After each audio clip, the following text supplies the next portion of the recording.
Halo, selamat tahun baru 2026. Yang hadir dari mana saja nih? Yuk komen. Jangan lupa juga untuk klik subscribe dan nyalakan loncengnya ya, supaya channel Tante Wiwik bisa terus berkembang. Yuk kita mulai ceritanya. Siang itu, langit Jakarta seolah tidak memberi ampun.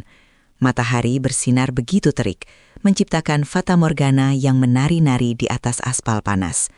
Namun, di dalam sedan mewah milik Fahri, udara terasa begitu dingin. Sedingin sikap suamiku yang sejak tadi pagi bersikeras membujukku keluar rumah. "Arina, lihat aku." Suara Fahri lembut, namun ada nada otoritas yang tak terbantahkan di sana. Tangannya yang mengenakan jam tangan mahal memutar setir dengan tenang. "Kau sudah 3 tahun mengunci diri dalam kedukaan. Ayah dan ibu tidak akan senang melihatmu layu seperti ini. Roni baru saja membuka cabang showroom barunya, kita pergi ke sana sebentar saja. Anggap ini sebagai penghormatan untuk teman lama." Aku hanya menatap keluar jendela, memerhatikan deretan gedung bertingkat yang tampak kabur di mataku. Nama Pak Indra dan Ibu Irma, kedua orang tuaku, masih menjadi luka terbuka yang berdenyut setiap kali disebut. Kecelakaan maut 3 tahun lalu itu bukan hanya merenggut nyawa mereka, tapi juga merenggut sebagian dari jiwaku. Mobil sedan klasik kesayangan ayah yang meledak dan terbakar habis menjadi ingatan terakhir yang ingin kuhapus, namun selalu kembali setiap kali aku memejamkan mata. Aku hanya ingin di rumah Fahri. Gumamku lirih, merapikan jilbabku yang sedikit berantakan. "Hanya 1 jam sayang. Setelah itu kita makan siang di tempat favoritmu." Potongnya dengan senyum manis yang selalu berhasil meluluhkan keberatanku. Tapi entah mengapa, siang ini senyum itu terasa seperti topeng plastik yang terlalu kencang ditarik. Kami tiba di sebuah bangunan megah dengan arsitektur modern yang didominasi kaca-kaca besar. Sebuah papan nama berlapis krom mengkilap terpampang di depan. Roni Exotic Cars. Fahri turun lebih dulu, lalu membukakan pintu untukku dengan gerakan kesatria yang sempurna. Ia menggenggam tanganku erat, seolah takut aku akan lari, dan menuntunku masuk ke dalam ruangan yang suhunya terjaga sempurna. Bau di dalam sana sangat khas, aroma pengharum ruangan mahal yang bercampur dengan bau kulit jok baru dan polesan mesin. Lantainya begitu bersih hingga aku bisa melihat bayangan wajahku yang pucat di sana. Di tengah ruangan, seorang pria bertubuh tegap dengan setelan jas abu-abu menyambut kami dengan tawa lebar. "Fahri, akhirnya kau datang juga." Roni menghampiri kami, menjabat tangan Fahri dengan kuat, lalu melirikku dengan tatapan yang sulit diartikan. "Dan tentu saja, Nyonya Arina yang cantik. Suatu kehormatan bagiku." "Selamat atas pembukaan cabang baru Muron," ujar Fahri akrab. Mereka mulai tenggelam dalam pembicaraan tentang mesin, investasi dan pasar mobil mewah. Aku merasa seperti benda asing di antara mereka. Tatapan Roni sesekali jatuh padaku, tajam dan penuh selidik. Seolah ia sedang mengukur sesuatu di balik kerudungku. Senyumnya tidak sampai ke mata. Ada aura arogansi yang membuat bulu kudukku meremang. "Silahkan melihat-lihat, Arina. Koleksi Roni adalah yang terbaik di kota ini," kata Fahri menepuk bahuku sebelum kembali melanjutkan obrolan seriusnya dengan Roni. Aku berjalan menjauh tanpa arah. Langkah kakiku membawaku menyusuri lorong yang diapit oleh mobil-mobil sport berwarna mencolok. Ferrari merah, Lamborghini kuning, Porsche biru. Semuanya tampak begitu angkuh di bawah sorot lampu LED yang terang. Namun, entah kekuatan apa yang menarikku, aku terus berjalan hingga ke bagian paling belakang showroom, sebuah area yang sedikit remang dan terpisah dari pajangan utama. Di sana, di sebuah sudut yang tersembunyi di balik pilar besar, berdiri sebuah benda yang tertutup kain beludru abu-abu. Namun, ujung kain itu tersingkap, menampakkan sebagian kecil kap mesin berwarna hitam pekat dengan garis krom yang sangat akrab di mataku. Jantungku berpacu. Napasku tiba-tiba terasa pendek. Aku melangkah mendekat, mengabaikan suara tawa Fahri dan Roni yang sayup-sayup terdengar dari kejauhan. Dengan tangan gemetar, aku menyentuh bodi mobil itu. Dingin, namun sensasinya menjalar ke tulang punggungku seperti sengatan listrik. Aku menarik kain penutup itu sepenuhnya. Duniaku seolah berhenti berputar. Di hadapanku berdiri sebuah sedan klasik tahun 90-an yang kondisinya sangat sempurna. Ini bukan sekedar mobil yang mirip. Aku mengenal setiap lekukan bajanya. Aku mengenal bentuk lampu depannya yang sedikit unik karena pesanan khusus. Tidak mungkin, bisikku. Suaraku tercekat di tenggorokan. Polisi bilang mobil ayah hancur lebur di dasar jurang. Fahri bilang mobil itu sudah dilebur menjadi besi tua karena kondisinya yang mengenaskan. Tapi sekarang, mobil itu ada di sini, berdiri dengan gagah, seolah tidak pernah terjadi tragedi berdarah 3 tahun lalu. Aku berjalan memutari mobil itu, mencari tanda yang paling meyakinkan. Aku berlutut di samping pintu belakang sebelah kiri. Di sana, di dekat pegangan pintu, terdapat goresan tipis sepanjang 5 cm. Goresan itu ada karena sepedaku menyenggol mobil ayah saat aku masih berusia 10 tahun. Ayah tidak pernah mau memperbaikinya. Katanya itu adalah tanda cinta dari putri kecilnya. Meski sudah dipoles dan dilapisi nano coating mahal, tekstur goresan itu masih terasa di bawah ujung jariku. Ini mobil ayah. Air mata mulai menggenangi kelopak mataku. Rasa sedih yang selama ini kupendam mendadak berubah menjadi kemarahan yang membakar. Aku bangkit dan berteriak sekuat tenaga. "Fahri, Roni, kemari!" Suaraku menggema di seluruh ruangan, memutus keheningan showroom yang tenang. Fahri berlari menghampiriku dengan wajah panik, diikuti Roni yang tampak kesal karena otoritasnya diusik. "Ada apa, Arina? Kenapa kau berteriak?" Fahri mencoba memegang bahuku, tapi aku menepisnya dengan kasar. "Kenapa mobil ini ada di sini?" Aku menunjuk sedan hitam itu dengan telunjuk yang gemetar hebat. "Ini mobil ayah. Ini mobil Pak Indra yang kau bilang sudah jadi besi tua, Fahri. Kenapa mobil ini ada di showroom temanmu?" Fahri tertegun sejenak. Wajahnya berubah pucat untuk 1 detik sebelum ia kembali memasang wajah tenang yang manipulatif. "Arina, sayang, kau bicara apa? Ini mobil koleksi Roni. Kau pasti salah lihat. Mungkin karena kau terlalu rindu pada ayah." "Aku tidak salah lihat," teriakku lagi. Air mata kini mengalir deras di pipiku. "Aku tahu goresan di pintu ini. Aku tahu bau mobil ini." Roni maju selangkah, melipat tangan di dada dengan seringai meranehkan. "Nyonya Arina, mohon tenang. Ini adalah barang impor dari luar negeri. Banyak mobil klasik dengan model seperti ini di dunia. Anda hanya sedang emosional. Mohon jangan membuat keributan di tempat bisnis saya." "Kau bohong." Aku menatap Roni dengan penuh kebencian. "Kalian berdua pembohong." Fahri mendekat, suaranya kini merendah, memberi peringatan. "Arina, cukup, kau mempermalukanku. Ayo pulang sekarang." "Tidak sebelum aku membuktikan siapa pemilik asli mobil ini," kataku dengan suara yang tiba-tiba tenang namun tajam. "Aku tahu satu rahasia yang tidak diketahui siapapun, bahkan oleh montir paling ahli sekalipun. Ayah dulu adalah seorang kolektor barang antik yang paranoid. Ia memasang sebuah mekanisme rahasia di dalam mobil ini untuk menyimpan surat-surat berharga. Tanpa memedulikan larangan Roni, aku membuka pintu pengemudi." Roni mencoba menghalangiku, tapi Fahri menahannya. Mungkin karena Fahri ingin membuktikan bahwa aku salah dan hanya gila. Aku duduk di kursi pengemudi. Bau kabin mobil ini adalah bau ayah. Campuran aroma tembakau pipa dan minyak rambut kayu cendana. Aku menatap panel kayu jati di atas laci dashboard. Aku menekan ujung kiri 2 kali, tengah 1 kali, dan menekan bagian kanan dengan ibu jariku selama 3 detik. Klik. Sebuah suara pegas kecil berbunyi. Di bagian bawah dashboard yang tadinya tampak rata, sebuah laci tipis tersembunyi perlahan terbuka. Roni, yang tadinya tersenyum sinis, mendadak membeku. Wajahnya berubah dari merah menjadi kelabu. Fahri, yang berdiri di samping pintu mobil, mematung dengan mata terbelalak. Keheningan yang menyiksa menyergap kami bertiga. Aku melihat ke dalam laci itu. Tidak ada emas atau uang. Yang kulihat adalah lapisan beludru krem yang kini ternoda oleh bercak besar berwarna coklat tua yang sudah mengering. Noda darah. Darah ayah. Jika mobil ini benar-benar impor baru seperti kata Roni, kenapa ada laci rahasia yang hanya diketahui keluarga kami? Dan jika mobil ini hancur terbakar di jurang, kenapa ia ada di sini dalam keadaan utuh dengan noda darah yang belum dibersihkan sepenuhnya di tempat tersembunyi? Aku menoleh ke arah Fahri. Suamiku itu tidak lagi tampak seperti ksatria yang melindungiku. Ia tampak seperti pengecut yang tertangkap basah. Wajahnya memucat, rahangnya mengeras, dan ada pancaran ketakutan yang murni di matanya. "Jelaskan padaku, Fahri," bisikku dengan suara yang bergetar karena amarah yang memuncak. "Jelaskan kenapa darah ayah ada di sini, dan kenapa kau berbohong padaku selama 3 tahun. Hari itu, di tengah kemewahan showroom yang dingin, aku menyadari satu hal. pernikahanku adalah sebuah kebohongan besar. Dan aku baru saja melangkah masuk ke dalam sarang serigala yang telah membunuh orang tuaku.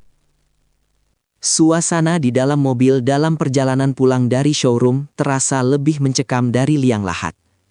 AC mobil yang disetel ke suhu paling rendah tidak mampu mendinginkan bara kemarahan yang membakar dadaku, pun tidak mampu menghilangkan rasa mual yang mengaduk perutku.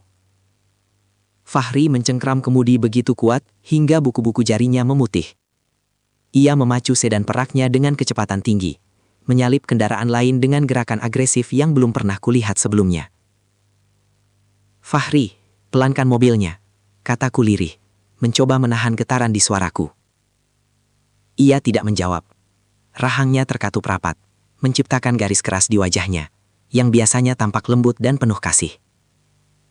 Suamiku yang kukenal sebagai pria penyabar, kini tampak seperti orang asing yang menyimpan monster di balik setelan jas mahalnya.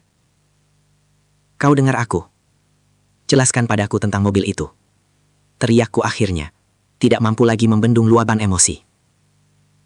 Fahri tiba-tiba menginjak rem dengan mendadak di pinggir jalan yang sepi. Tubuhku terhentak ke depan, tertahan oleh sabuk pengaman. Ia memukul kemudi dengan telapak tangannya, menciptakan suara dentuman yang mengejutkan. Kemudian, ia menoleh padaku. Matanya yang biasanya teduh, kini berkilat penuh amarah dan sesuatu yang tampak seperti kepanikan yang disamarkan. "Cukup, Arina. Cukup dengan delusimu," bentaknya. Suaranya menggelegar di ruang kabin yang sempit. "Kau mempermalukan aku di depan Roni." Dia adalah mitra bisnis penting, teman baikku. Dan kau menyerangnya dengan tuduhan gila tentang mobil tua yang bahkan sudah tidak ada rimbanya. Gila? Aku tertawa getir. Air mata kembali jatuh tanpa bisa dicegah. Laci rahasia itu terbuka, Fahri. Bagaimana mungkin mobil impor baru milik Roni memiliki mekanisme rahasia yang hanya diketahui oleh ayah dan aku? Dan noda itu darah, Fahri. Darah ayahku. Fahri menarik nafas panjang, mencoba mengatur emosinya. Ia kembali menjalankan mobil, kali ini dengan kecepatan yang lebih terkendali. Namun suaranya berubah menjadi rendah dan dingin, jenis suara yang lebih menakutkan daripada teriakan tadi. Itu hanya kebetulan, Arina. Mungkin model itu memang memiliki fitur seperti itu. Dan noda coklat itu bisa jadi apa saja. Karat, tumpahan oli, atau noda tua. Kau melihat apa yang ingin kau lihat, karena kau sedang sakit. Kau trauma, sayang. Psikologmu sudah bilang bahwa kehilangan orang tua secara tragis bisa menciptakan ingatan palsu atau fiksasi pada objek tertentu. Aku menatapnya dengan rasa tidak percaya. Ia sedang melakukan gaslighting. Ia mencoba membuatku meragukan kewarasanku sendiri. Jangan gunakan istilah medis padaku, Fahri. Aku tahu apa yang kusentuh. Aku tahu apa yang kulihat. Kau berbohong padaku selama 3 tahun. Kau bilang mobil itu hancur terbakar. Karena memang begitu laporannya. Fahri memotong dengan tajam. Aku hanya ingin melindungimu dari kenyataan yang mengerikan. Melihat bangkai mobil yang hangus hanya akan merusak mentalmu lebih dalam. Sekarang, aku minta kau tutup mulut soal ini. Jangan pernah bahas lagi tentang mobil itu di depan Roni atau siapapun. Aku memalingkan wajah ke jendela, menyadari bahwa berdebat dengannya saat ini adalah sia-sia. Ia telah menyiapkan tembok kebohongan yang sangat tebal. Namun, di dalam hatiku, benih kecurigaan yang selama ini terkubur dalam-dalam mulai berkecambah. Kenapa Fahri begitu protektif terhadap Roni? Kenapa ia begitu panik saat laci rahasia itu terbuka? Kami sampai di rumah kami yang megah di kawasan elit Jakarta Selatan.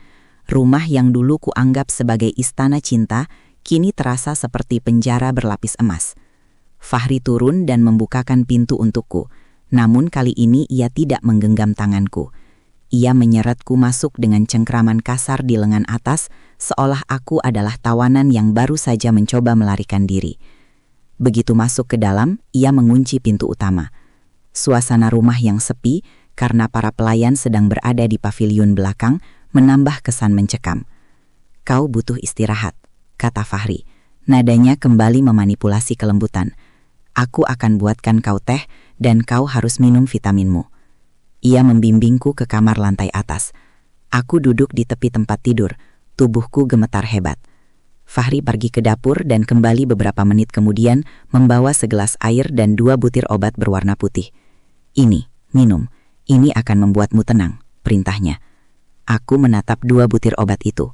Biasanya, aku akan meminumnya tanpa ragu. Selama 3 tahun terakhir, Fahri selalu memberiku vitamin dan obat penenang agar aku bisa tidur tanpa mimpi buruk. Tapi hari ini, obat itu tampak seperti racun di mataku. Aku tidak butuh obat, Fahri. Aku hanya butuh kejujuranmu. Mata Fahri menyipit. "Arina, jangan mulai lagi. Minum obatnya sekarang. Atau aku harus memanggil dokter untuk menyuntikmu agar kau bisa tenang. Kau sedang histeris." Ancaman itu nyata. Aku melihat kegelapan di matanya yang tidak pernah kulihat sebelumnya. Dengan tangan gemetar, aku mengambil obat itu. Aku memasukkannya ke dalam mulut, mengambil segelas air, dan menelannya dengan gerakan yang meyakinkan.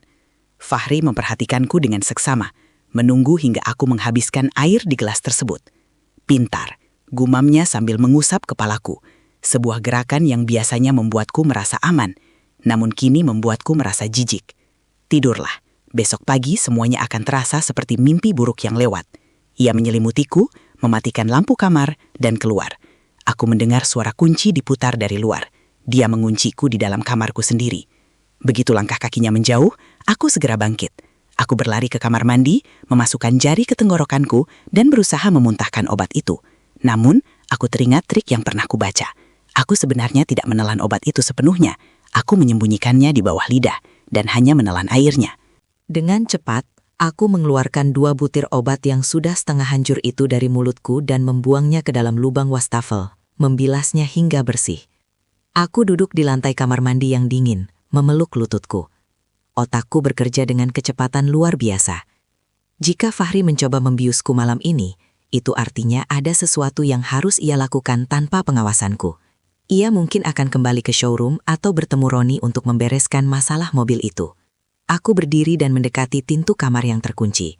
Aku menempelkan telingaku di sana. Dari kejauhan, aku mendengar suara langkah kaki Fahri di lorong. Dia tidak pergi ke kamarnya.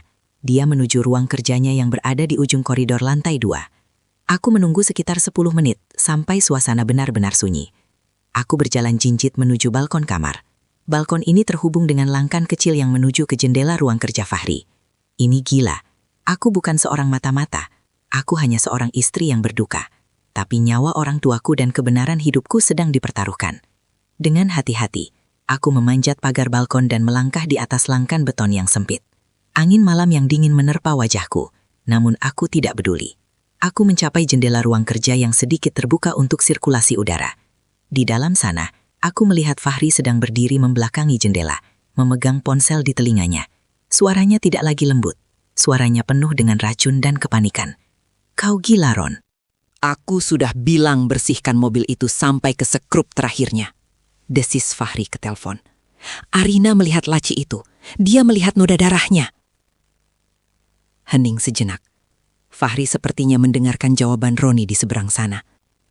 "Aku tidak peduli kalau pembeli di luar pulau itu sudah menunggu.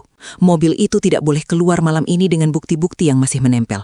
Kalau polisi sampai tahu noda darah itu cocok dengan profil DNA mertuaku, kita berdua akan berakhir di tiang gantungan." Jantungku rasanya mau meledak. Tiang gantungan. Mereka tidak hanya menyembunyikan mobil itu. Mereka terlibat dalam apa yang terjadi di dalam mobil itu. Dan surat itu. Fahri mengusap wajahnya dengan kasar. "Surat wasiat asli Pak Indra masih tersangkut di balik mekanisme dashboard yang macet itu kan? Kau bilang kau tidak bisa membongkarnya tanpa merusak panel kayunya yang antik." Sialan Roni. Jika Arina tahu isi wasiat itu, seluruh aset perusahaan akan ditarik dariku dan jatuh ke yayasan yatim piatu. Aku tidak akan membiarkan kerja keras kita membungkam orang tuanya sia-sia. Aku menutup mulutku dengan tangan agar tidak menjerit. Membungkam orang tuanya. Kalimat itu memastikan segalanya. Kecelakaan itu bukan kecelakaan. Itu adalah pembunuhan terencana. Suamiku sendiri adalah algojonya. Ya, aku tahu. Pindahkan ke kontainer malam ini. Aku akan ke sana sekarang untuk memastikan semuanya musnah. Dan Ron, pastikan paket tepung putih di bagasi tidak terendus. Kita butuh uang dari pengiriman itu untuk membayar utang-utang judi kita sebelumnya. Fahri menutup telepon, membantingnya ke meja, dan segera mengambil kunci mobilnya. Aku buru-buru merangkak kembali ke balkon kamarku, masuk ke dalam, dan melompat ke tempat tidur, menyelimuti diriku tepat saat aku mendengar pintu kamarku dibuka sedikit, untuk memastikan aku sudah terlelap.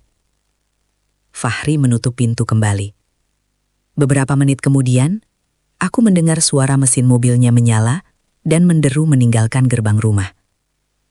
Aku membuka mata di kegelapan. Air mataku tidak lagi mengalir. Yang tersisa hanyalah api yang dingin. Topeng Fahri sudah hancur sepenuhnya. Dan sekarang, giliranku untuk menghancurkan hidupnya. Bab 3. Bisikan di tengah malam. Keheningan yang menyelimuti kamar tidurku terasa begitu berat, seolah dinding-dinding mewah ini sedang menghimpit dadaku. Suara deru mesin mobil Fahri yang perlahan menghilang di kejauhan menjadi tanda bahwa sandiwara malam ini baru saja dimulai. Aku bangkit dari tempat tidur dengan gerakan kaku. Sisa-sisa keterkejutan atas apa yang kudengar dari balik jendela ruang kerja tadi masih membuat ujung jariku gemetar. Tiang gantungan, membungkam orang tua, paket tepung putih. Kata-kata itu berputar-putar di kepalaku seperti kaset rusak. Pria yang selama 3 tahun ini mencium keningku setiap malam, yang menyuapiku saat aku sakit, dan yang menangis di bahuku saat pemakaman ayah dan ibu, ternyata adalah monster yang merancang kehancuran hidupku. Aku merasa jijik pada setiap inci kulitku yang pernah ia sentuh. Rasa mual kembali menyerang, namun aku memaksanya turun. Aku tidak boleh lemah sekarang. Jika aku ingin keadilan, aku harus menjadi lebih cerdik dari serigala yang sedang mengincarku. Aku segera mengganti pakaian tidurku dengan setelan panjang berwarna gelap dan jilbab instan hitam. Aku butuh mobilitas. Aku butuh kegelapan sebagai pelindungku. Namun, sebelum aku melangkah keluar, aku teringat sesuatu. Sesuatu yang selama ini tersimpan di dasar lemari jati peninggalan ibu. Aku berjalan menuju lemari besar di sudut kamar dan membuka laci paling bawah yang tersembunyi di balik tumpukan kain jarik lama. Di sana, terdapat sebuah kotak perhiasan dari kayu cendana yang aromanya mulai memudar. Di dalamnya, tersimpan satu-satunya peninggalan fisik dari ibu yang tidak sempat disita oleh Fahri dengan dalih investasi. Sebuah bros perak berbentuk bunga teratai. Bros ini tampak biasa, namun aku teringat bisikan ibu beberapa minggu sebelum kecelakaan itu terjadi. Arina, jika suatu saat terjadi sesuatu pada ayah dan ibu, carilah kunci di dalam teratai ini. Ayahmu tidak pernah percaya sepenuhnya pada siapapun, kecuali keluarga kita sendiri. Saat itu, aku menganggapnya hanya sebagai ketakutan orang tua yang berlebihan. Namun sekarang, kata-kata itu terdengar seperti instruksi dari alam kubur. Aku mengambil bros itu, jemariku meraba bagian belakang kelopaknya. Ada sebuah tuas kecil yang hampir tidak terlihat. Aku menggesernya dengan kuku, dan bagian tengah bunga itu terbuka, menjatuhkan sebuah kunci logam kecil dengan ukiran logo pabrikan mobil klasik yang sangat spesifik ke telapak tanganku. Kunci cadangan sedan hitam ayah. Air mataku menetes mengenai kunci dingin itu. Ayah sudah menyiapkan jalan bagiku untuk mengungkap kebenaran, bahkan sebelum pengkhianatan ini terungkap. Kunci ini adalah bukti fisik yang tidak bisa dibantah. Jika kunci ini cocok dengan mobil di gudang Roni, maka kebohongan Fahri akan runtuh berantakan. Aku memasukkan kunci dan ponselku ke dalam saku, lalu mengendap keluar kamar. Pintu depan terkunci rapat dari luar, namun aku tahu setiap jengkal rumah ini. Aku menuju ke dapur, keluar melalui pintu servis yang biasa digunakan untuk membuang sampah, dan menyelinap melalui taman belakang menuju pagar kecil yang berbatasan dengan gang sempit. Udara malam yang lembab menerpa wajahku. Aku tidak bisa menggunakan mobilku sendiri. Fahri telah memasang pelacak GPS di sana dengan alasan melindungiku. Aku berjalan cepat sejauh 2 blok hingga mencapai jalan raya yang masih cukup ramai, lalu memesan taksi daring menggunakan ponsel lama yang selama ini kusimpan untuk keadaan darurat. Ke kawasan pergudangan di Jalan Marunda, Pak.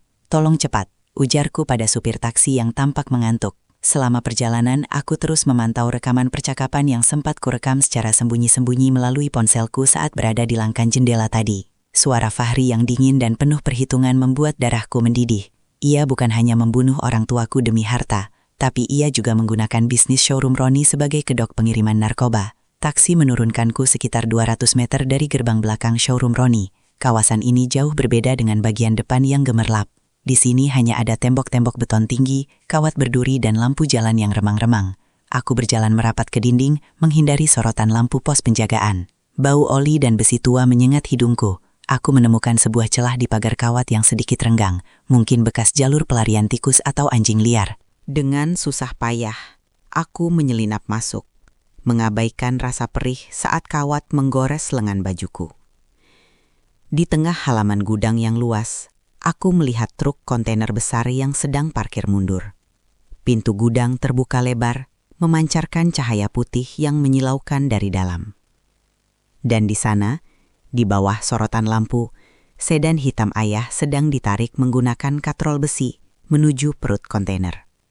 Aku bersembunyi di balik tumpukan peti kemas bekas, mengeluarkan ponselku, dan mulai merekam. Fahri berdiri di samping Roni. Mereka tampak sedang berdebat sengit.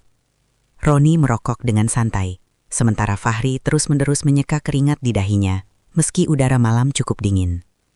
"Kau terlalu cemas, Fahri," suara Roni terdengar menggema di dalam gudang yang kosong. "Mobil ini akan sampai di pelabuhan sebelum subuh. Di luar pulau, tidak akan ada yang peduli tentang noda darah atau laci rahasia. Anak buahku akan mempretelinya dan mengambil paket di bagasi. Kau tinggal duduk manis dan nikmati uangnya." "Masalahnya bukan cuma paket itu, Ron," balas Fahri dengan suara serak. "Surat wasiat itu, kau harus pastikan surat itu terbakar habis. Pak Indra menuliskan bahwa seluruh saham perusahaan dialihkan ke yayasan jika ia meninggal secara tidak wajar. Jika Arina sampai tahu, aku tidak punya hak sepeser pun. Tenanglah, setelah paketnya keluar, mobil ini akan masuk ke mesin penghancur besi tua. Tidak akan ada bukti yang tersisa, tidak mobilnya, tidak darahnya, dan tidak surat wasiatnya." Aku menahan napas. Tanganku gemetar begitu hebat hingga gambar di layar ponselku bergoyang. Aku ingin sekali berlari keluar, menerjang mereka, dan mencakar wajah pria yang kusebut suami itu. Namun, aku tahu itu adalah tindakan bunuh diri. Aku sendirian, sementara di sana ada anak buah Roni yang berbadan kekar yang berjaga di setiap sudut. Tiba-tiba, salah satu anak buah Roni berjalan ke arah tumpukan peti kemas tempatku bersembunyi. Ia tampak membawa senter, mencari-cari sesuatu setelah mendengar gesekan kecil dari sepatuku yang menginjak kerikil. Jantungku berdegup kencang, seolah-olah detaknya bisa terdengar oleh pria itu. Cahaya senter menyapu bagian atas peti kemas tepat di atas kepalaku. Aku merapatkan tubuhku ke besi dingin, menahan napas hingga dadaku sakit. "Ada apa, Man?" teriak Roni dari kejauhan. "Kayaknya ada kucing, Bos," jawab pria itu. Suaranya hanya berjarak beberapa meter dariku. Ia terdiam sejenak, sorop senternya kini turun ke lantai, tepat ke arah ujung sepatuku yang sedikit menonjol. Aku memejamkan mata, bersiap untuk yang terburuk. Namun tepat saat itu, suara klakson truk kontainer berbunyi nyaring, menandakan bahwa mobil sudah terkunci di dalam. "Sudah, biarkan saja. Cepat tutup pintunya. Kita harus berangkat sekarang," perintah Roni. Langkah kaki pria itu menjauh. Aku menghela napas panjang. Tubuhku lemas seketika, hingga aku terduduk di tanah yang kotor. Aku mendengar pintu kontainer dibanting menutup. Suara besi bertemu besi yang terdengar seperti bunyi lonceng kematian bagi kenangan ayah. Truk itu mulai bergerak perlahan, meninggalkan gudang menuju pelabuhan. Aku menunggu hingga mobil Fahri dan Roni juga pergi meninggalkan lokasi. Setelah suasana benar-benar sepi, aku keluar dari persembunyianku. Aku menatap gudang kosong itu dengan pandangan hampa. Mobil ayah sudah dibawa pergi, tapi aku memiliki sesuatu yang jauh lebih berharga di tanganku. Bukti rekaman kejahatan mereka dan kunci cadangan yang masih tersimpan di saku. Malam ini, bisikan di tengah malam telah membukakan mataku. Fahri mengira ia telah menghapus semua jejak, namun ia lupa bahwa seorang istri yang dikhianati memiliki ingatan yang lebih tajam daripada mesin penghancur besi manapun. Aku berjalan meninggalkan area gudang itu menuju jalan utama. Aku tahu kemana aku harus pergi. Aku butuh sekutu. Seseorang yang memiliki keberanian dan integritas yang tidak bisa dibeli oleh uang Fahri. Hanya ada satu nama yang muncul di benakku. Pak Burhan, pengacara tua yang dulu dipecat Fahri karena terlalu banyak bertanya tentang detil kecelakaan orang tuaku. Malam ini panjang, dan peperangan yang sesungguhnya baru saja dimulai. Bab 4. Kunci di balik bros perak. Pukul 3 pagi adalah saat di mana dunia seolah menahan napas. Namun bagi Arina, udara di Jakarta terasa lebih menyesakkan daripada sebelumnya. Ia berdiri di depan sebuah gerbang besi tua yang catnya sudah mengelupas di kawasan Menteng. Di baliknya, berdiri sebuah rumah bergaya kolonial yang anggun namun tampak muram, dikelilingi oleh pohon-pohon Kamboja dan beringin yang rimbun. Ini adalah rumah Pak Burhan, pria yang dulu dianggap sebagai tangan kanan ayahnya, namun didepak dengan kasar oleh Fahri sesaat setelah pemakaman Pak Indra selesai. Arina menekan bel kuno yang menghasilkan suara denting nyaring di kesunyian malam. Tangannya masih gemetar, bukan karena dingin, melainkan karena adrenalin yang mulai surut dan meninggalkan rasa takut yang murni. Beberapa menit berlalu sebelum lampu teras menyala. Seorang pria tua dengan rambut putih yang berantakan dan sarung yang tersampir di bahu membuka pintu sedikit. Pak Burhan mengucek matanya, namun begitu melihat siapa yang berdiri di depan gerbangnya, kantuknya hilang seketika. "Nak Arina?" Suaranya serak karena baru bangun tidur. "Ya Tuhan, apa yang terjadi?" Pak Burhan bergegas membukatan gerbang. Ia melihat pakaian Arina yang kotor oleh debu gudang dan wajahnya yang sembab. Tanpa banyak bicara, ia menuntun Arina masuk ke dalam ruang tamu yang dipenuhi dengan rak buku kayu jati berisi ribuan literatur hukum. Aroma kertas tua dan minyak kayu putih di ruangan itu entah mengapa membuat Arina merasa sedikit lebih aman. "Minumlah dulu," Pak Burhan menyodorkan segelas air hangat. "Bapak pikir setelah kejadian 3 tahun lalu, kita tidak akan pernah bertemu lagi. Fahri bilang kau sedang menjalani pengobatan intensif di luar kota dan tidak ingin diganggu." Arina meminum air itu dengan rakus, lalu menatap Pak Burhan dengan pandangan tajam. "Itu bohong, Pak. Semua yang dikatakan Fahri adalah kebohongan. Dia mengurungku dengan obat-obatan agar aku tidak bisa melihat apa yang sebenarnya dia lakukan pada aset ayah." Arina kemudian mulai bercerita. Dimulai dari penemuan mobil hitam di showroom Roni, laci rahasia yang terbuka, noda darah yang kering, hingga percakapan mengerikan yang ia rekam dari balik jendela ruang kerja Fahri. Pak Burhan mendengarkan dengan saksama, wajah tuanya yang keriput perlahan mengeras. Tangannya mengepal kumat di atas meja. "Mobil itu masih utuh," bisik Pak Burhan tak percaya. "Laporan polisi yang kuterima dulu menyatakan bahwa mobil itu meledak di jurang dan hanya menyisakan kerangka yang hangus. Aku mencoba menyelidiki lebih dalam saat itu. Tapi Fahri mengancam akan menuntutku atas pencemaran nama baik jika aku tidak berhenti mencampuri urusan keluarga pribadinya." "Dia bukan keluarga, Pak. Dia parasit," desis Arina. Ia kemudian merogoh saku bajunya dan mengeluarkan sebuah benda kecil. "Ayah sudah menyiapkan ini." Ibu menyembunyikannya di dalam bros peraknya. Arina meletakkan kunci perak dengan ukiran logo klasik itu di atas meja. Pak Burhan mengambilnya dengan tangan gemetar, menelitinya di bawah cahaya lampu meja yang temaram. "Ini kunci duplikat yang dipesan khusus oleh Pak Indra dari Jerman." Suara Pak Burhan melemah karena haru. "Beliau pernah bilang padaku, jika suatu saat terjadi sesuatu yang buruk, kunci ini akan membawa kebenaran kembali ke rumahnya. Aku tidak menyangka kunci ini ada padamu, Arina." Pak Burhan bangkit dan berjalan menuju sebuah brankas kuno di sudut ruangan. Setelah memutar kombinasi angka, ia mengeluarkan sebuah map biru yang tampak kusam. "Selama 3 tahun ini, Bapak tidak benar-benar berhenti, Arina.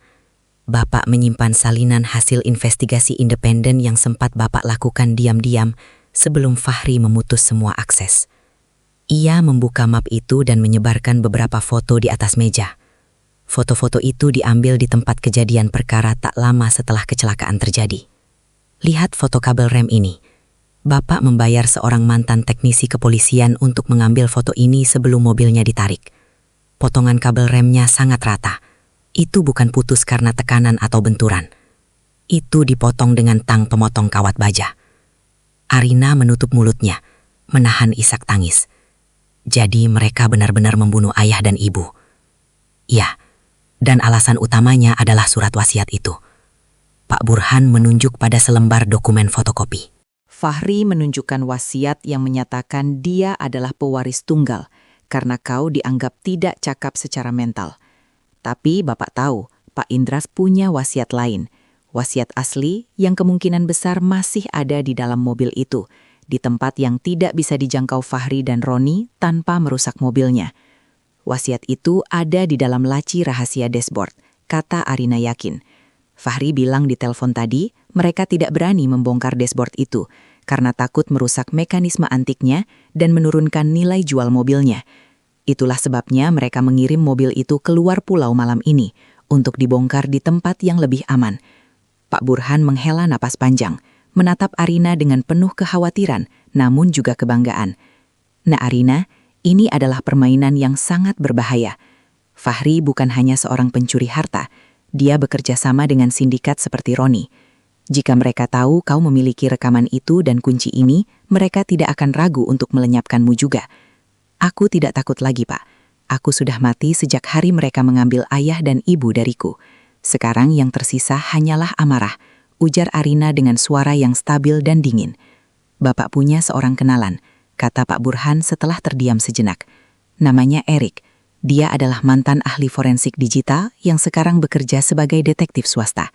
Dia bisa membantu kita memvalidasi rekaman ponselmu agar bisa dijadikan bukti hukum yang kuat. Dan dia juga bisa membantu melacak keberadaan truk kontainer itu melalui jaringan satelit logistik. Berapa lama waktu yang kita punya? Truk itu kemungkinan menuju pelabuhan Tanjung Priok untuk diseberangkan ke Sumatera atau Kalimantan saat subuh nanti. Kita harus bertindak sebelum mobil itu naik ke kapal. Tapi kita tidak bisa hanya mengandalkan polisi sekarang. Fahri punya koneksi di kepolisian sektor setempat melalui pengaruh uangnya. Arina berpikir sejenak. Otaknya yang selama ini dikaburkan oleh obat penenang kini bekerja dengan ketajaman yang luar biasa. Tidak, Pak. Kita tidak akan menghentikan truk itu di jalan. Itu terlalu berisiko. Jika mereka terjepit, mereka bisa saja membakar truk itu beserta isinya untuk menghilangkan bukti. Lalu apa rencanamu? Arina menatap kunci perak di tangannya. Kita biarkan mereka merasa telah menang. Saya akan kembali ke rumah sebelum matahari terbit. Saya akan berpura-pura bahwa obat penenang itu bekerja dan saya tidak ingat apa-apa tentang kejadian di showroom. Saya akan menjadi istri yang manis dan memohon maaf pada Fahri. Pak Burhan mengerutkan kening. Itu terlalu berbahaya, Arina. Kau akan tinggal satu atap dengan pembunuh. Itu adalah satu-satunya cara agar mereka menurunkan kewaspadaan. Minggu depan adalah hari ulang tahun Fahri yang ke-35. Dia sangat terobsesi dengan citra sosialnya. Saya akan mengusulkan sebuah pesta perayaan besar di showroom Roni. Saya akan bilang itu sebagai tanda perdamaian dan dukunganku atas bisnis mereka. Arina tersenyum kecil, sebuah senyum yang tidak menyentuh matanya. Di pesta itulah, di depan semua kolega bisnis, investor, dan mungkin media yang akan saya undang secara anonim, kita akan membuka hadiah ulang tahunnya.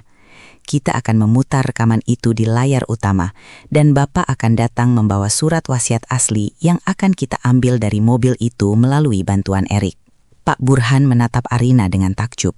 Gadis kecil yang dulu sering ia beri coklat, kini telah berubah menjadi singa betina yang siap menerkam. Baiklah, Bapak akan hubungi Erik sekarang juga. Kita mulai operasi ini. Tapi berjanjilah satu hal, Arina.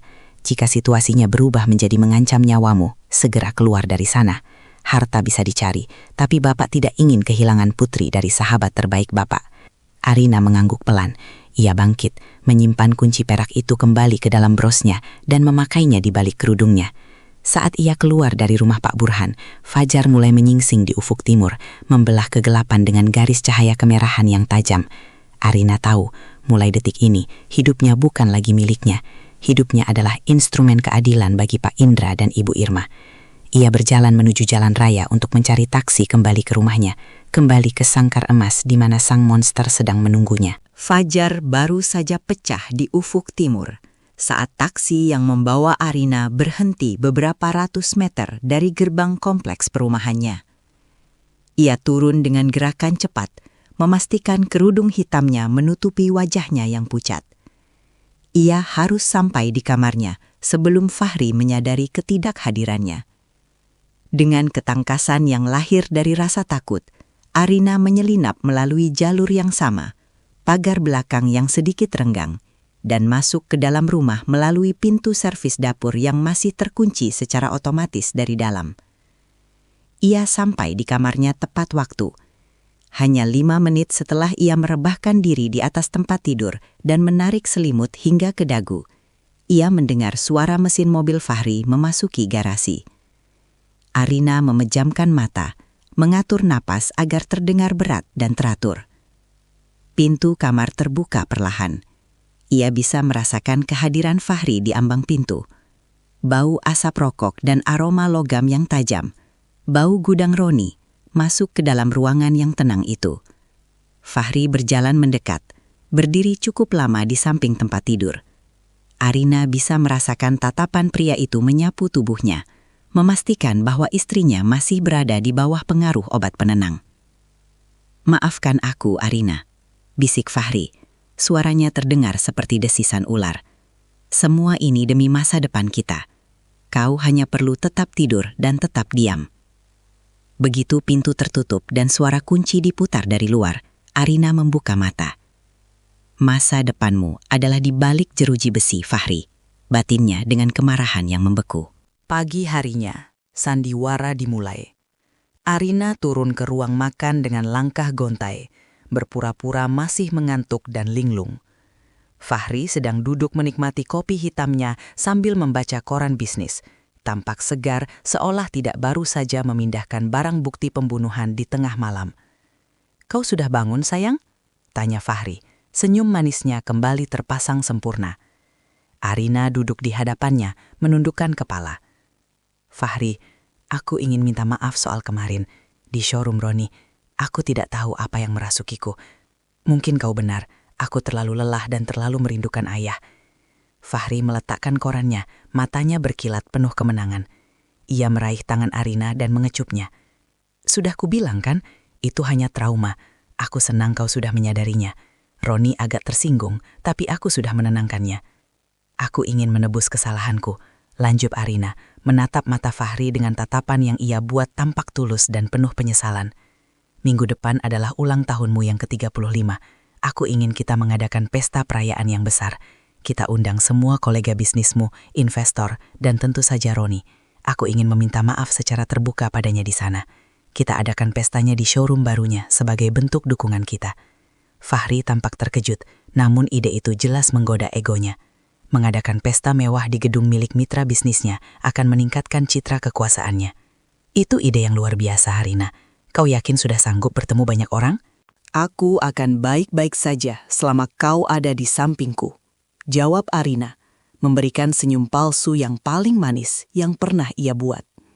Begitu Fahri berangkat ke kantor, Arina segera menghubungi Pak Burhan. Rencana pesta telah disetujui, namun ada bagian penting yang harus dilakukan sekarang. Pengintaian. Erik, detektif swasta yang direkomendasikan Pak Burhan, telah melacak truk kontainer itu melalui data manifest pelabuhan yang diretasnya.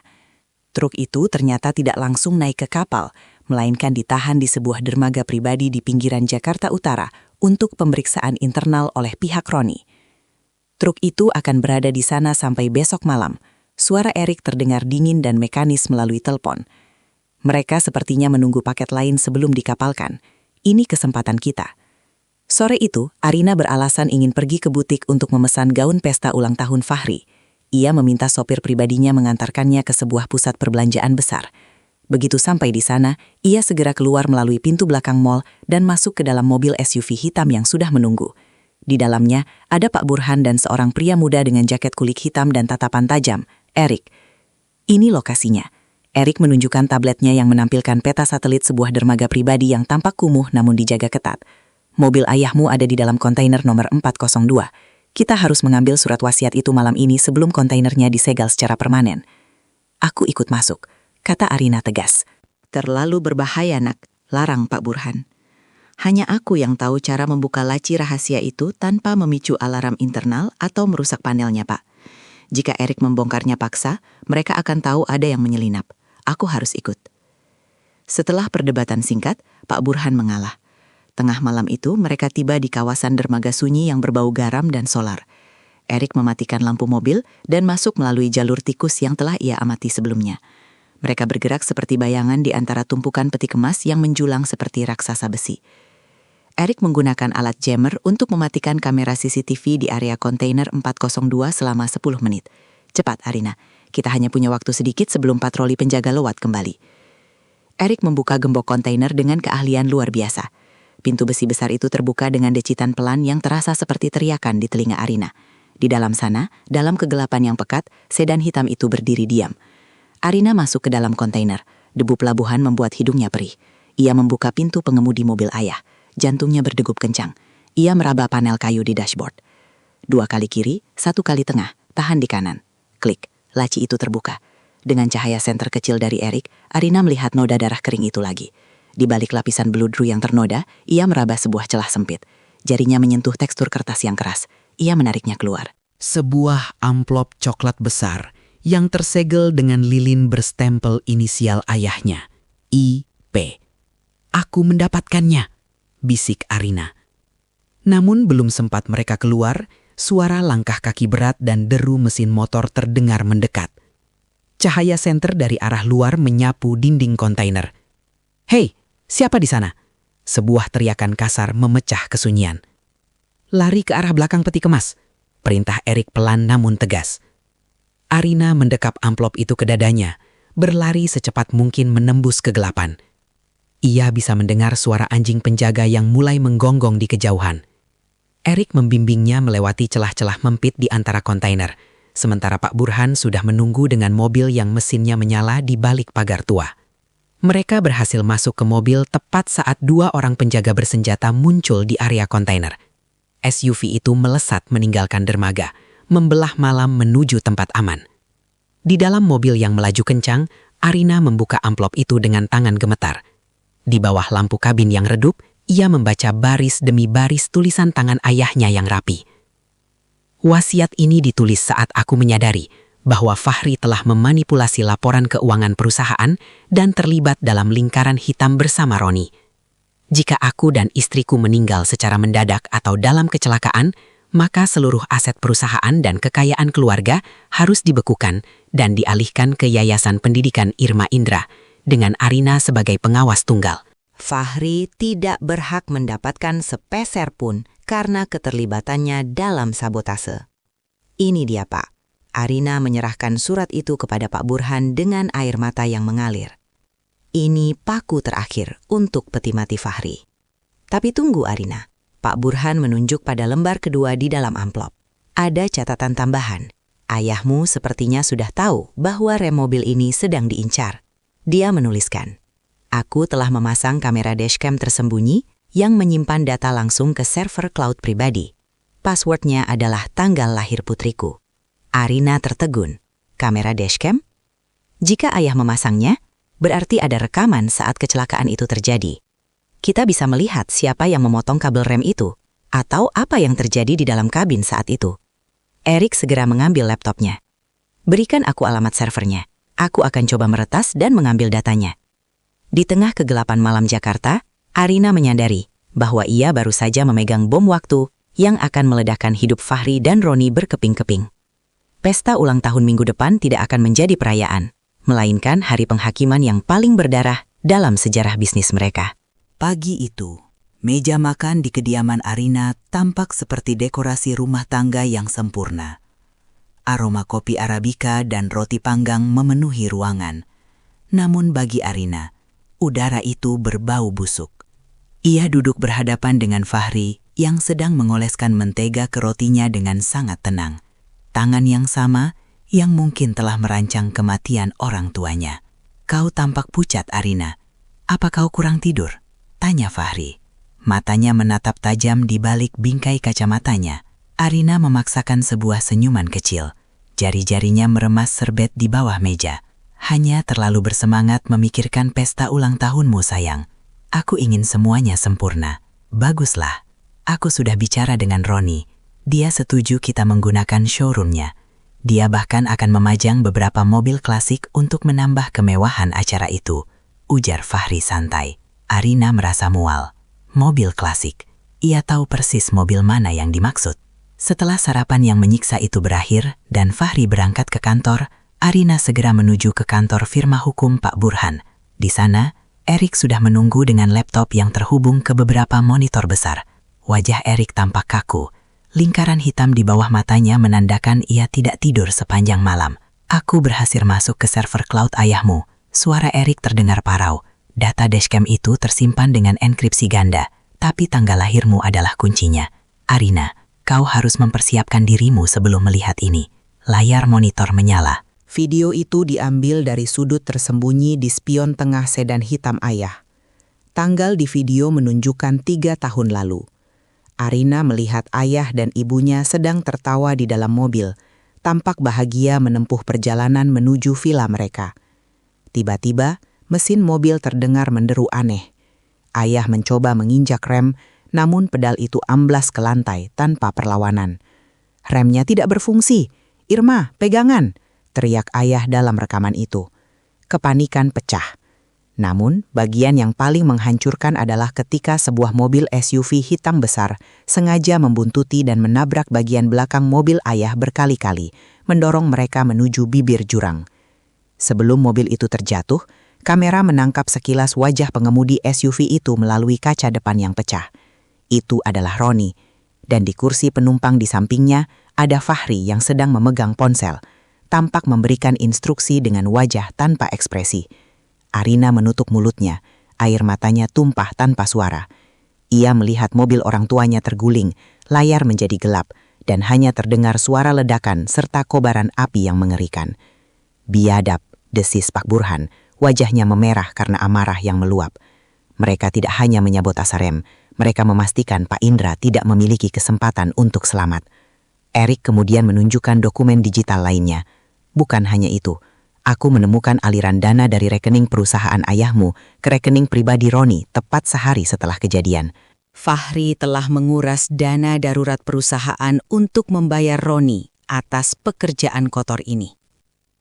Arina menghapus air matanya dengan kasar. Tatapannya kini bukan lagi tatapan wanita yang sedang berduka, melainkan pembalas dendam yang haus darah. Simpan semua ini, Erik. Pastikan video ini bisa diputar di format layar besar showroom Roni. "Apa yang akan kau lakukan, Arina?" tanya Pak Burhan khawatir. "Fahri ingin pesta yang tak terlupakan," jawab Arina dingin. "Maka aku akan memberinya pertunjukan kematian yang paling megah. Di depan semua sekutunya, di depan hukum, dan di depan arwah ayah serta ibu, aku akan menariknya jatuh ke neraka bersamaku." Persiapan pesta ulang tahun Fahri berlangsung dengan kemegahan yang memuakkan. Seluruh lantai utama showroom Roni telah disulap menjadi ruang dansa yang elegan.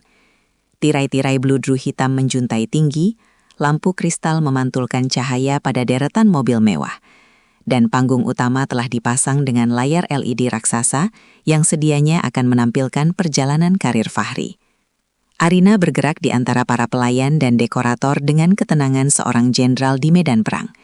Di balik senyum ramahnya kepada Roni yang sedang mengawasi penataan lampu, Arina sedang menggiring mereka menuju lubang galian mereka sendiri. "Arina, kau benar-benar luar biasa," puji Roni sambil mengisap cerutunya. "Mengadakan pesta di sini adalah langkah jenius untuk membungkam rumor tentang insiden histeria kemarin. Kolega bisnis kita akan melihat bahwa hubungan kita lebih kuat dari sebelumnya." "Aku hanya ingin menebus kesalahanku, Ron," jawab Arina lembut. Matanya melirik ke arah kontainer di pojok ruangan yang ditutupi kain hitam besar. Di dalamnya, sedan hitam ayah telah disiapkan sebagai kejutan koleksi klasik atas saran Arina. Roni tidak tahu bahwa Arina sudah memegang kunci cadangannya. Sementara itu, secara diam-diam, Arina dan Pak Burhan telah menyusun daftar tamu tambahan. Selain para taipan dan sosialita, Arina mengirimkan undangan khusus kepada beberapa petinggi kepolisian dari unit kriminal umum dan satuan narkotika melalui bantuan Erik. Mereka akan datang sebagai calon investor dari luar negeri, mengenakan jas rapi namun membawa borgol di balik pinggang mereka. Erik sudah menyusup ke sistem kendali multimedia showroom, bisik Pak Burhan saat mereka bertemu di sebuah butik, berpura-pura sedang mencocokkan gaun. Rekaman kecelakaan itu telah tertanam di dalam server, Begitu kau memberikan sinyal dengan menekan tombol pada jam tangan yang Erik berikan, video itu akan menggantikan presentasi Fahri. Arina mengangguk. Ia merasakan beban amplop wasiat asli di dalam tas kecilnya. Fahri sangat percaya diri sekarang. Dia pikir dia telah menang karena mobil itu sudah ada di sini, siap untuk dimusnahkan setelah pesta selesai. Malam sebelum pesta, Fahri pulang dengan suasana hati yang sangat baik. Ia memeluk Arina dari belakang saat istrinya itu sedang berdiri di balkon. Kau tahu Arina, setelah pesta ini selesai, kita akan berlibur ke Eropa. Kita tinggalkan semua kenangan buruk ini di sini. Aku akan memberikanmu kehidupan yang baru. Arina memejamkan mata, merasakan mual yang luar biasa saat tangan pembunuh itu menyentuh pinggangnya.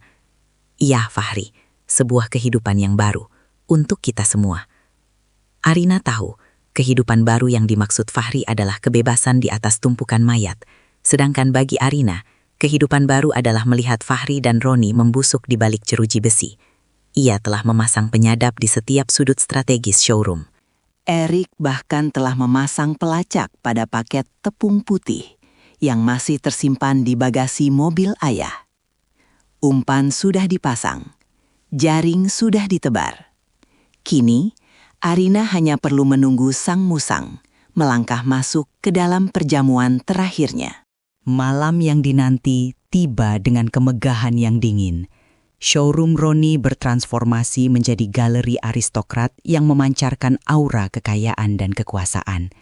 Ratusan tamu kelas atas, mulai dari pengusaha properti hingga pejabat pemerintah, memenuhi ruangan dengan denting gelas sampahnya dan gelak tawa basa-basi. Fahri berdiri di tengah kerumunan, tampak sangat berkuasa dalam setelan tuxedo pesanan khusus. Ia adalah bintang malam itu, pria yang merasa telah berhasil menaklukkan dunia dan menutup mulut istrinya. Arina tampil memukau dengan gaun malam berwarna merah marun yang elegan. Di balik senyumnya yang sempurna, ia mengenakan jam tangan pintar yang telah dimodifikasi oleh Erik. Di telinganya, sebuah earpiece sekecil biji kacang terus memberikan laporan situasi. Tim narkotika sudah berada di posisi, menyamar di bar bagian barat. Suara Erik terdengar datar di telinga Arina. Unit kriminal umum mengawasi dari lantai mezanin. Begitu paket di bagasi mobil itu terkonfirmasi, mereka akan bergerak. Arina menghampiri Fahri dan Roni yang sedang berbincang di dekat panggung utama. Roni tampak gelisah, sesekali melirik ke arah kontainer tertutup kain hitam di sudut ruangan. Mobil itu harus segera dibawa pergi setelah pidatomu Fahri. Kapalnya tidak akan menunggu. Bisik Roni yang tertangkap oleh penyadap di kerah baju Fahri. Tenanglah Ron, nikmati pestanya. Arina bahkan sudah menyiapkan pidato khusus untuk mendukung bisnis kita. Jawab Fahri dengan nada meremehkan. Tepat pukul 9 malam, lampu ruangan meredup. Sorot lampu panggung mengarah pada Fahri yang melangkah naik dengan penuh percaya diri. Arina berdiri di samping panggung, menggenggam tas kecilnya yang berisi surat wasiat asli. Selamat malam rekan-rekan sekalian. Suara Fahri menggema di pengeras suara. Malam ini bukan hanya tentang ulang tahunku, tapi tentang masa depan kemitraan kita.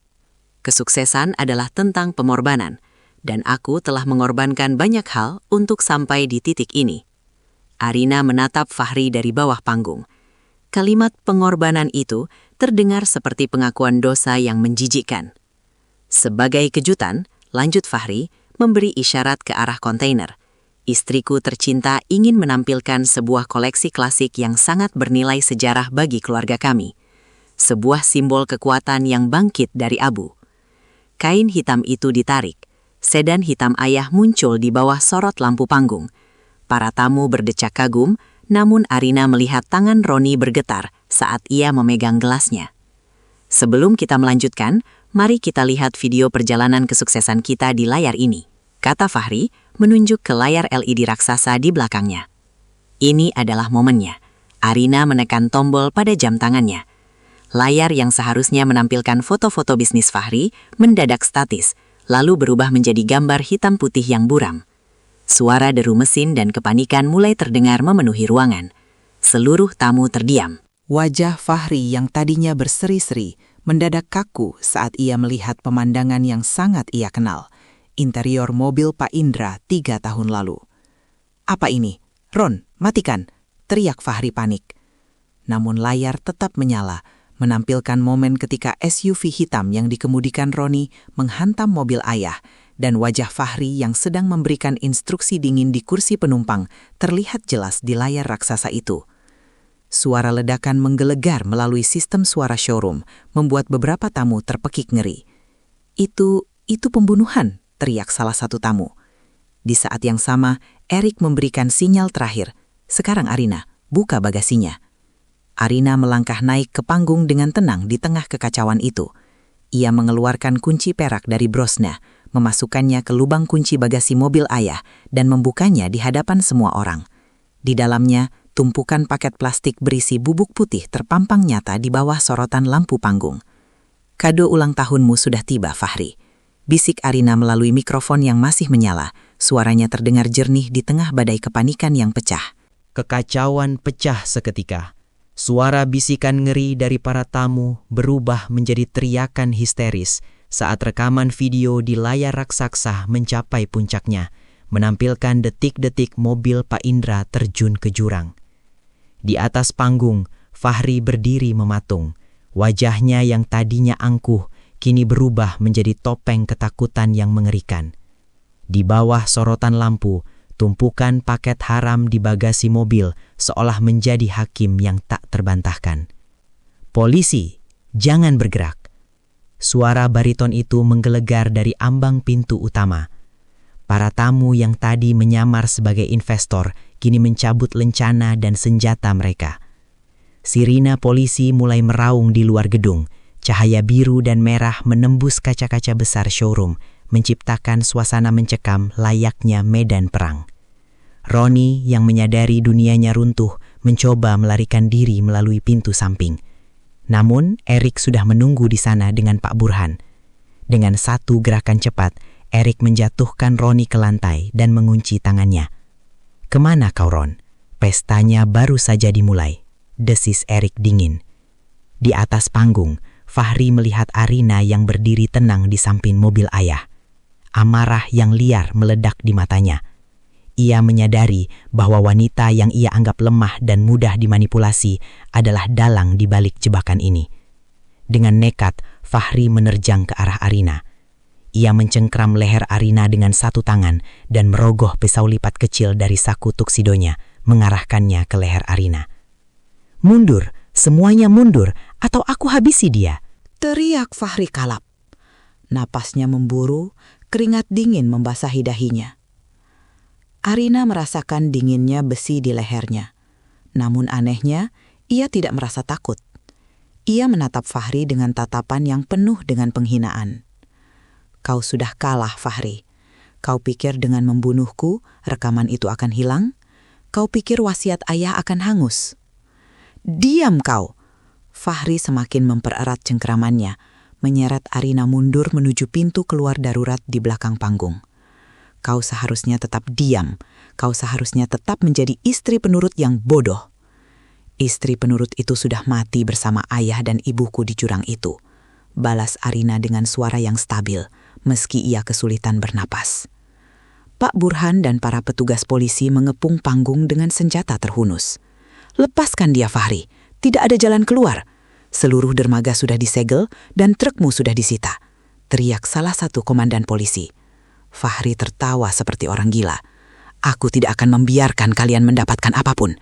Jika aku jatuh, aku akan membawa putri kesayangan Indra bersamaku." Tepat saat Fahri hendak menarik Arina masuk ke lorong gelap di belakang panggung, Arina melakukan gerakan yang tidak diduga. Ia meraih bros perak di dadanya yang ternyata memiliki jarum pengait yang panjang dan tajam, dan menusukkannya sekuat tenaga ke tangan Fahri yang memegang pisau. "Ah!" Fahri mengerang kesakitan, pegangannya mengendur.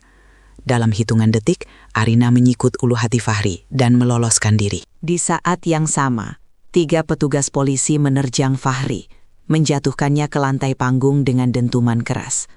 Pisau itu terlempar jauh. Fahri meronta, wajahnya tertekan ke lantai kayu yang mengkilap, tepat di bawah roda mobil hitam yang ia coba musnahkan. Arina berdiri di hadapannya, merapikan jilbabnya, lalu mengeluarkan amplop coklat berisi wasiat asli dari tasnya. Ia menjatuhkan amplop itu tepat di depan wajah Fahri yang sudah terborgol. Ayahku meninggalkan pesan terakhir untukmu, Fahri, bisik Arina. Dan pesannya adalah, selamat membusuk di neraka. 3 bulan setelah malam berdarah di showroom Roni, suasana Jakarta terasa lebih ringan bagi Arina. Pengadilan telah menjatuhkan vonis penjara seumur hidup bagi Fahri dan Roni atas tuduhan pembunuhan berencana, pencucian uang, dan pengedaran narkotika skala besar. Pengkhianatan Fahri yang sistematis terungkap sepenuhnya di meja hijau. Bagaimana ia sengaja menikahi Arina untuk menguasai aset perusahaan keluarga Indra yang sedang dalam masa transisi. Siang itu, Arina berdiri di sebuah bukit kecil di pemakaman yang asri. Di hadapannya, 2 batu nisan marmer bertuliskan nama Indra Permana dan Irma Rahmawati bersinar tertimpa cahaya matahari. Tidak ada lagi tangisan histeris. Yang ada hanyalah ketenangan seorang putri yang telah menunaikan janji terakhirnya. Ayah, Ibu, semuanya sudah selesai, bisik Arina sambil meletakkan rangkaian bunga sedap malam kesukaan ibunya. Mobil ayah sudah pulang. Sekarang mobil itu tersimpan di museum keluarga. Bukan lagi sebagai barang bukti kejahatan, tapi sebagai simbol kebenaran. Pak Burhan berdiri beberapa langkah di belakangnya, menatap Arina dengan rasa bangga yang mendalam. Pengacara tua itu kini menjabat sebagai Ketua Dewan Pengawas Yayasan Pendidikan Irma Indra. Seluruh kekayaan keluarga yang sempat dicuri Fahri telah dialihkan secara sah ke yayasan tersebut, sesuai isi wasiat asli yang ditemukan di laci rahasia. Nah Arina, panggil Pak Burhan lembut. Para pemegang saham sudah menunggu di kantor. Mereka ingin mendengar visi barumu untuk memimpin perusahaan. Arina menarik nafas panjang, menghirup udara kebebasan yang sesungguhnya. Ia menoleh ke arah sebuah mobil yang terparkir di bawah pohon Kamboja. Itu bukan mobil mewah baru, melainkan sedan hitam klasik ayah yang telah dipugar total mesinnya. Noda darah di dashboard telah dibersihkan secara profesional, namun laci rahasia itu tetap ada di sana. Sebuah pengingat bahwa kebenaran mungkin bisa disembunyikan, namun ia tidak akan pernah bisa dimusnahkan. Mari kita berangkat, Pak Burhan. Banyak hal yang harus diperbaiki, ujar Arina mantap. Saat ia berjalan menuju mobil, Arina meraba bros perak yang tersemat di dadanya. Kunci perak itu kini menggantung di sana sebagai liontin. Sebelum masuk ke kursi pengemudi, ia sempat melirik ke arah spion tengah, tempat yang dulu merekam detik-detik terakhir orang tuanya. Kini, spion itu hanya memantulkan bayangan seorang wanita kuat yang siap menghadapi masa depan. Fahri mungkin telah meruntuhkan dunianya. Namun dari reruntuhan itu, Arina membangun sebuah kekaisaran yang jauh lebih kokoh, berlandaskan integritas yang tak tergoyahkan. Ia menyalakan mesin mobil. Suara menderunya terdengar seperti nyanyian kemenangan. Arina menginjak pedal gas, meninggalkan masa lalu yang kelam, menuju cakrawala baru yang cerah. Keadilan telah ditegakkan, dan bagi Arina, itulah warisan yang sesungguhnya. Terima kasih telah mengikuti narasi epik ini. Kisah Arina berakhir dengan kemenangan yang manis atas pengkhianatan yang pahit. Apakah Anda ingin saya membuatkan sinopsis film dari cerita ini? Atau mungkin Anda memiliki ide cerita baru yang ingin kita susun menjadi narasi hebat lainnya?